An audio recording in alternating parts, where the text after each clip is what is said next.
আসসালামু আলাইকুম সম্মানিত দর্শক এবং শ্রোতা। দেশে ফিরেছেন মাওলানা মিজানুর রহমান আজহারী। মালয়েশিয়া থেকে দেশে ফিরেছেন জনপ্রিয় ইসলামী বক্তা মাওলানা মিজানুর রহমান আজহারী। আজ বুধবার 2 অক্টোবর সামাজিক যোগাযোগ মাধ্যমে নিজের ভেরিফাইড পেজে তিনি নিজেই এ তথ্য নিশ্চিত করেন। সন্ধ্যা 6:30টার পর দেওয়া ওই পোস্টে আজহারী বলেন, আলহামদুলিল্লাহ, সালামতে প্রিয় মাতৃভূমিতে এসে পৌঁছালাম। পরম করুণাময় এই প্রত্যাবর্তনকে বরকতময় করুন, দোয়ার নিবেদন।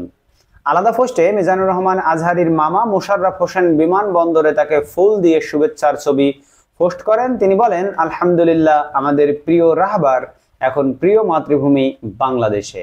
এর আগে গত 6 আগস্ট শিগগিরই দেশে ফিরছেন বলে জানিয়েছিলেন মাওলানা মিজানুর রহমান আজহারী। উল্লেখ্য, 2020 সালের ফেব্রুয়ারি মাসে বাংলাদেশ থেকে মালয়েশিয়া চলে যাওয়ার ঘোষণা দেন জনপ্রিয় এই ইসলামিক বক্তা। এরপর থেকে মালয়েশিয়াতেই অবস্থান করছিলেন তিনি। কি কারণে তিনি মালয়েশিয়া গিয়েছিলেন সেটা আপনারা সকলেই কম বেশি জানেন। প্রিয় দর্শক এবং শ্রোতা, এই ভিডিওতে আপনারা আপনাদের মূল্যবান মতামত জানাতে পারবেন। অবশ্যই আপনার মূল্যবান মতামত কমেন্ট বক্সে জানাবেন। দেখা হবে পরবর্তী ভিডিওতে অন্য কোনো খবর নেই। সেই পর্যন্ত আপনারা সকলে ভালো থাকবেন। এখন বিদায় নিচ্ছি। আল্লাহ হাফেজ এবং আমাদের এই চ্যানেলটি সাবস্ক্রাইব করতে ভুলবেন না।